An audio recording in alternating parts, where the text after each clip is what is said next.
Karong adlaw magluto ta og Bicol Express. Gisa gamay, paig dako. Lunod dayon sa karne.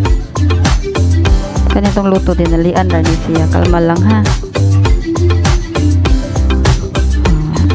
Gisa-gisa, ambot lang aning kahaa nga nang mudagan jud kaha ni siya.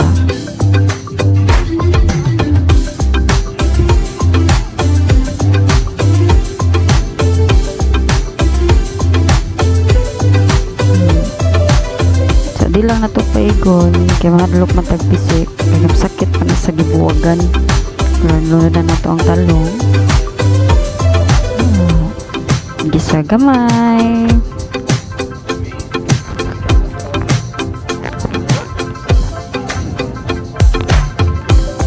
huwata nga mubukal. Okay, bukal.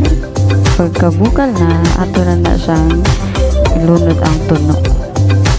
Lutuon na nato siya sa bukal. Di na nato palabihan og gisa kay talawan kita man. Pagkuman sa 48 years luto na giluro na siya sili.